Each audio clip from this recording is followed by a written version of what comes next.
Jemaat, mari kita beribadah.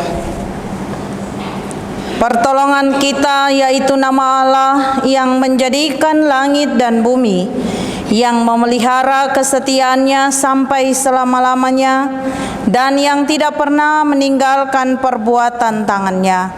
Kasih karunia dan damai sejahtera kiranya atas jemaat dari Allah Bapa, dari Tuhan Yesus Kristus, dan dari Roh Kudus. Amin. Jemaat disilakan duduk.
Jemaat yang saya kasih, kita di hadapan Tuhan, kita akan merendahkan diri dan mengaku dosa kita.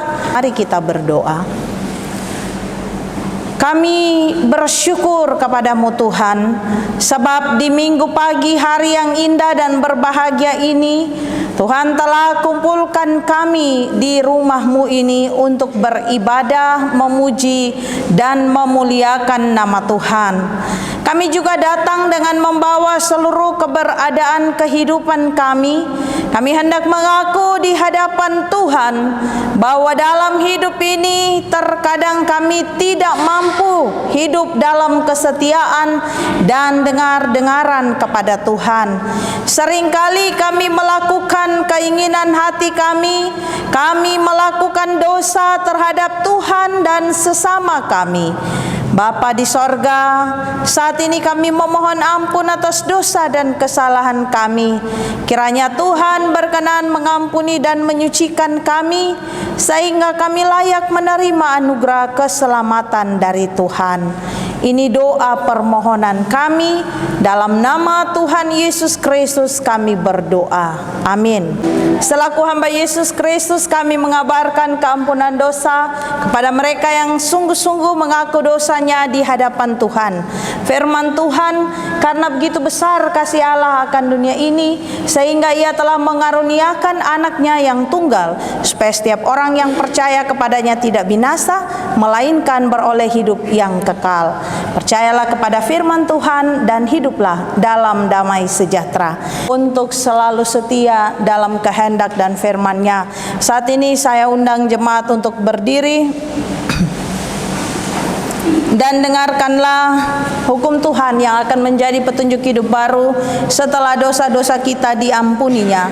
Di dalam kitab Filipi pasal 2 ayat 1 sampai 11 yang berbunyi, jadi karena dalam Kristus ada nasihat, ada penghiburan kasih, ada persekutuan roh, ada kasih mesra dan belas kasihan. Karena itu sempurnakanlah sukacitaku dengan ini. Hendaklah kamu sehati sepikir, dalam satu kasih, satu jiwa, satu tujuan, dengan tidak mencari kepentingan sendiri atau puji-pujian yang sia-sia. Sebaliknya, hendaklah dengan rendah hati yang seorang menganggap yang lain lebih utama daripada dirinya sendiri. Dan janganlah tiap-tiap orang hanya memperhatikan kepentingannya sendiri, tetapi kepentingan orang lain juga. Hendaklah kamu dalam hidupmu bersama menaruh pikiran dan perasaan yang terdapat juga dalam Kristus Yesus, yang walaupun dalam rupa Allah tidak menganggap kesetaraan dengan Allah itu sebagai milik yang harus dipertahankan, melainkan telah mengosongkan dirinya sendiri dan mengambil rupa seorang hamba dan menjadi sama dengan manusia. Dan dalam keadaan sebagai manusia, ia telah merendahkan dirinya dan taat sampai mati, bahkan sampai mati di kayu salib. Itulah sebabnya Allah sangat meninggikan dia dan mengaruniakan kepadanya nama di atas segala nama, supaya dalam nama Yesus bertekuk lutut segala yang ada di langit dan yang ada di atas bumi dan yang ada di bawah bumi, dan segala lidah mengaku Yesus Kristus adalah Tuhan, bagi kemuliaan Allah Bapa. Demikian hukum Tuhan. Semoga Roh Kudus memampukan kita untuk dapat melakukannya dalam kehidupan kita hari lepas hari.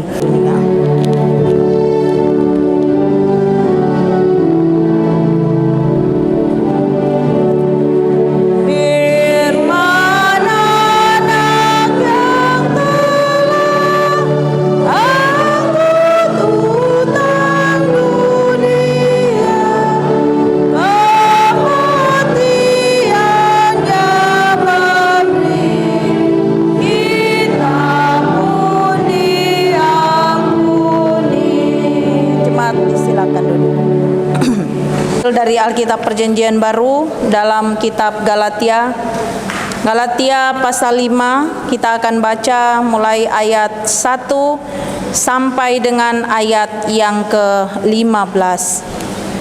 Galatia pasal 5 dibaca mulai ayat 1 sampai dengan ayat yang ke-15.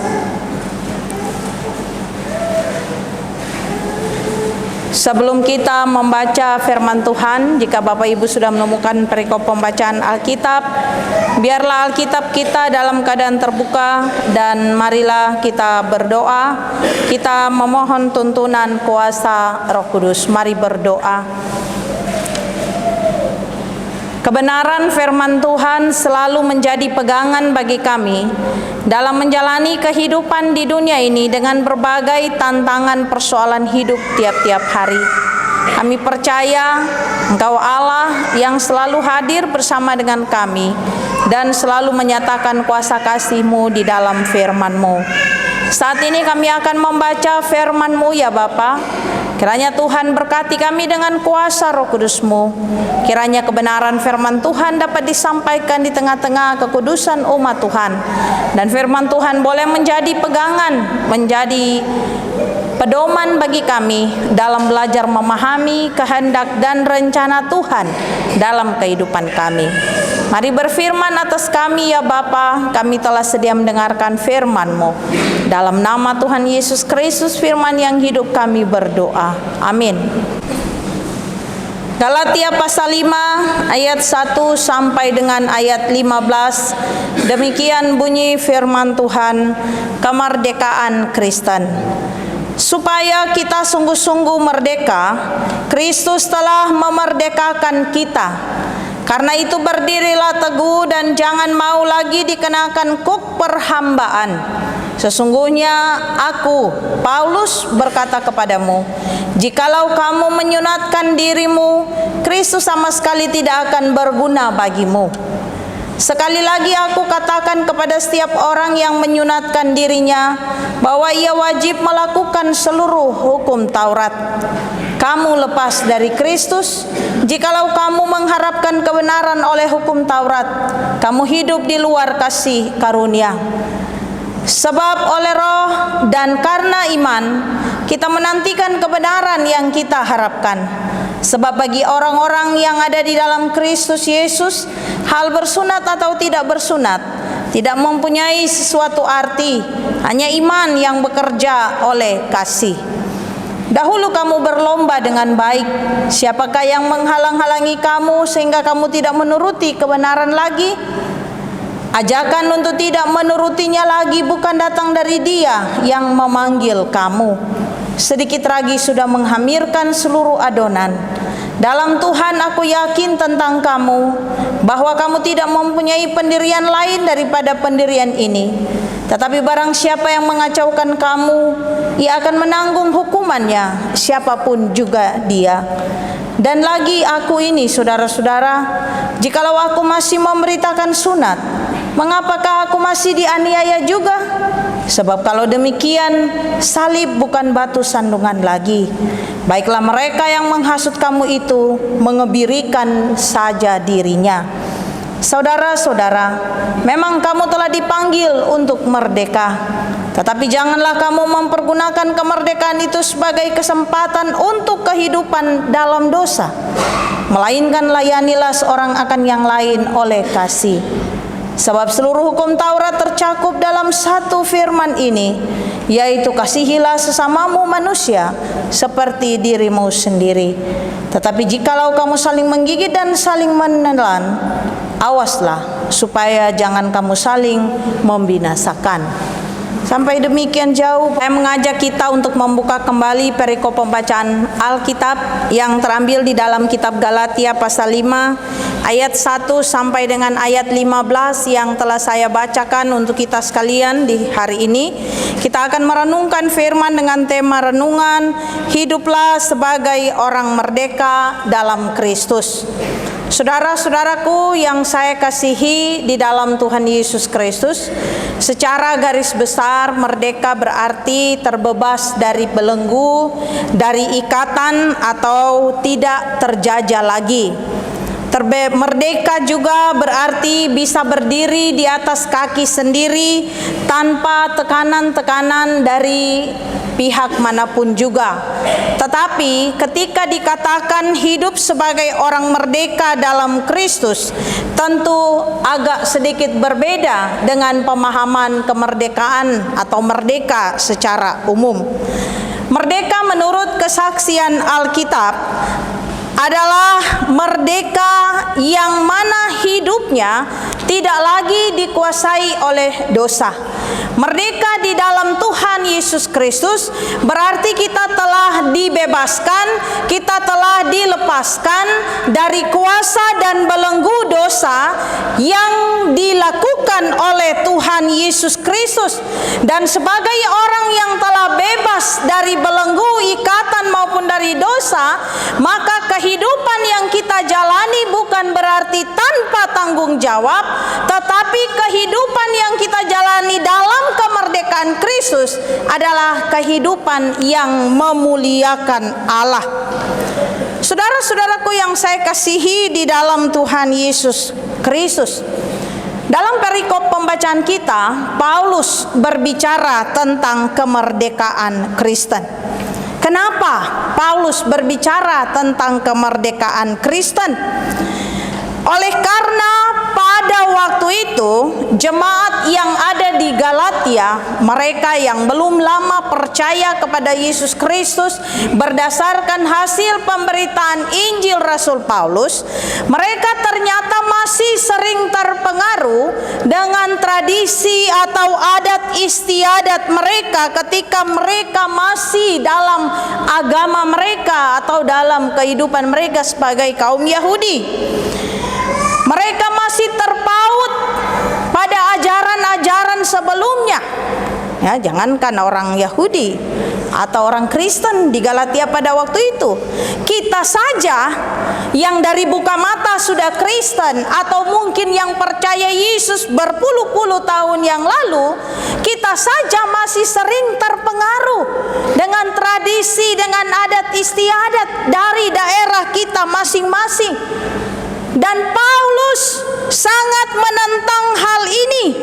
Dia menginginkan bahwa ketika orang-orang di Galatia telah menjadi Kristen, maka mereka jangan lagi terpaut atau bahkan terpengaruh dengan ajaran-ajaran yang sebelumnya. Bagi bangsa atau bagi orang Yahudi, mereka terus mengklaim bahwa janji yang diberikan, janji yang terjadi antara Allah dengan Abraham, Ishak dan Yakub dengan eksklusivisme orang Yahudi bahwa hanya orang Yahudi yang akan diselamatkan, mereka terus mengklaim janji ini bahwa di luar bangsa itu atau bangsa lain tidak akan mendapatkan keselamatan.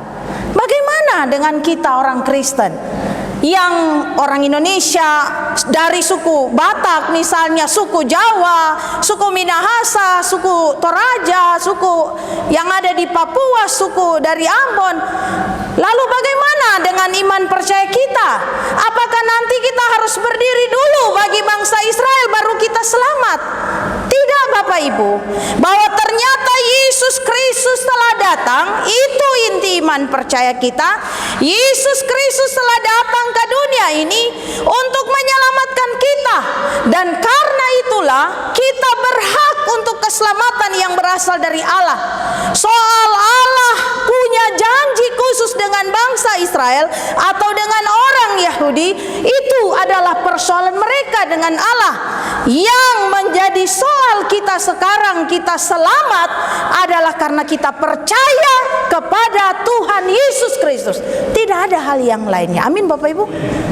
Jadi kalau ada paham-paham yang lain bahwa kita akan selamat kalau harus hormat ini, berdiri untuk ini, untuk itu, tidak. Hanya Tuhan Yesus Kristus yang menyelamatkan kita. Dan itulah sebabnya kita dikatakan sebagai orang Kristen, sebagai pengikut-pengikut Yesus Kristus, bukan pengikut-pengikut ajaran yang manapun juga. Selama kita tidak punya persoalan dengan keturunan Abraham, Ishak dan Yakub, kita masuk surga karena iman kita kepada Tuhan Yesus Kristus. Itu maksud dari Rasul Paulus mengingatkan orang percaya di Galatia bahwa tradisi yang mereka bawa, paham yang mereka bawa bahwa orang Kristen harus sunat dulu, harus seperti orang Yahudi dulu, baru kemudian mereka akan diselamatkan. Tetapi Paulus mengajarkan hal yang berbeda. Menurut Paulus, keselamatan itu adalah anugerah, pemberian, karunia yang berasal dari Tuhan, bukan apa yang dibuat oleh manusia, bukan perkara banyaknya persembahan kita, bukan perkara baik budinya kita. Tapi kalau kita tidak beriman secara sungguh, semua yang kita buat hanya demi untuk dilihat oleh orang, tidak ada harganya sama sekali. Sebab Tuhan kenal kita, Tuhan menyelidiki hati kita, Tuhan tahu setiap kerinduan, rencana dan cita-cita kita. Tuhan tahu apa yang kita pikirkan, apa yang kita buat sembunyi sampai di belakang batu sekalipun. Tuhan tahu. Mungkin di mata manusia kita bisa sembunyi, tapi di mata Tuhan kita tidak bisa bersembunyi. Dan inilah yang menjadi kekuatan dalam kehidupan kita sebagai orang-orang yang telah dimerdekakan oleh Tuhan Yesus Kristus. Dan karena itu ada konsekuensi iman yang harus kita lakukan. Kemerdekaan di dalam Kristus adalah tindakan Allah yang telah mengutus Tuhan Yesus Kristus ke dunia ini untuk menyelamatkan kita. Artinya bahwa tindakan Allah untuk menyelamatkan kita ini bukan manusia yang duluan mencari, tetapi Allah yang mengutus Tuhan Yesus untuk datang di dunia ini. Dia telah menderita, Dia telah mati, bahkan Dia telah bangkit dan naik ke sorga untuk keselamatan kita. Dan oleh karena itu, jangan kita salah gunakan kemerdekaan yang telah diberikan oleh Allah lewat Tuhan Yesus Kristus dengan pengorbanannya di atas kayu salib. Kalau kita sudah merdeka, jangan kita kembali memberi diri kita untuk diperbudak oleh dosa itu. Jangan kita kembali kepada kehidupan lama seperti orang-orang yang tidak mengenal Tuhan Yesus. Orang Kristen mengaku bahwa dia adalah pengikut Tuhan Yesus, tetapi kalau dalam kehidupan setiap hari tidak memperlihatkan beriman di dalam Tuhan Yesus Kristus, percuma mereka bilang dia orang Kristen. Kalau hidupnya tidak berpadanan dengan Injil Yesus Kristus, kalau ternyata keselamatan yang diberikan, kemerdekaan yang diberikan itu dibuang secara percuma karena keinginan hati, karena keinginan ingin sama seperti Allah. Itu kan kejatuhan Adam dan Hawa, karena ingin sama seperti Allah, hanya karena bujuk rayu si ular. Lalu kita salahkan itu karena ular yang membujuk, itu karena iblis. Padahal Tuhan kasih akal dan pemikiran untuk kita. Dengan jelas Allah telah memberitahukan kepada Adam dan Hawa, ini tidak boleh, ini boleh. Tetapi itu masih dilanggar. Dan dengan demikian kita pun seterusnya selalu ada dalam godaan si iblis itu. Tetapi jangan salahkan iblis, Bapak Ibu, sebab iblis yang ada dari zaman Adam dan Hawa terus ada sampai kapanpun, sampai dunia kiamat pun iblis terus ada. Tetapi apakah kita mau memberi diri kita diperhamba lagi oleh dosa dan oleh iblis? Semua dikembalikan kepada kita. Injil Yesus Kristus, Alkitab telah mengajarkan banyak hal untuk kita lakukan dalam hidup kita. Kita tahu berbohong itu dosa, kita tahu mencuri itu dosa, kita tahu berselingkuh itu dosa, kita tahu cerita orang itu dosa. Tapi kita masih berbuat karena kita masih senang hidup dalam dosa dan berpikir bahwa Tuhan cuma sampai lihat. Hukuman nyata pasti lama, nanti mati masuk neraka, begitu mungkin. Tetapi kita juga berpikir nantilah hari Minggu ke gereja berdoa minta ampun, habis selesai. Jangan kita main-main dengan dosa. Ingat bahwa keselamatan itu anugerah. Kalau kita terus main-main, anugerah itu juga bisa diambil dari kehidupan kita. Oleh karenanya Bapak Ibu saudara-saudaraku yang saya kasihi di dalam Tuhan Yesus Kristus, ingat bahwa kebenaran duniawi itu hanya bersifat sementara saja. Tetapi kebenaran sorgawi itu bersifat abadi, menghidupkan dan menyelamatkan kita sekalian. Kemerdekaan yang diberikan Kristus kepada kita, jangan kita salah pergunakan untuk menjadikan kita atau melegalkan kita hidup di dalam dosa. Tetapi kita jadikan kemerdekaan itu untuk terus memuliakan Allah di dalam kehidupan kita. Jadilah orang-orang Kristen yang berkualitas, yang dapat menunjukkan kehidupan berimannya di mana saja dia berada, sehingga Kristus dipermuliakan, bukan mempermalukan Kristus. Tuhan memberkati kita dengan firman-Nya. Amin.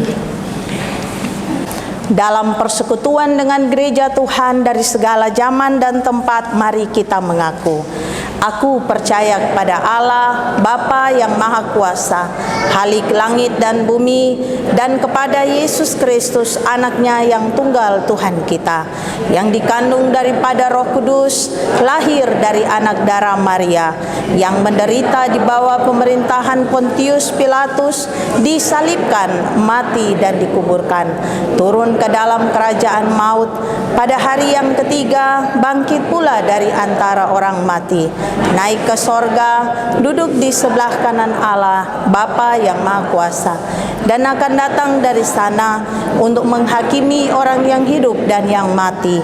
Aku percaya kepada Roh Kudus, gereja yang kudus dan am, persekutuan orang kudus, pengampunan dosa, kebangkitan daging, dan hidup yang kekal. Nyanyian rohani 128 ayat 2 akan mengakhiri ibadah kita di saat ini. Mari kita memuji Tuhan dengan melakukan nyanyian rohani 86. Nyanyian rohani 86, kita akan melakukan ayat 3 dan ayatnya yang keempat. Oleh karena itu saya undang jemaat berdiri. Nyanyian rohani 86 ayat 3 dan 4, jangan sesat di dunia.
Bapak Ibu jemaat yang saya kasih dan diberkati di dalam Tuhan Yesus Kristus, pulanglah dengan damai dan sejahtera, lakukanlah firman Tuhan dalam kehidupanmu setiap hari, dan terimalah berkat Tuhan. Anugerah Tuhan Yesus Kristus, pengasihan Allah Bapa, persekutuan dengan Roh Kudus senantiasa menyertai dan memberkati jemaat sekalian mulai saat ini terus kekal sampai selama-lamanya. Amin. Amin.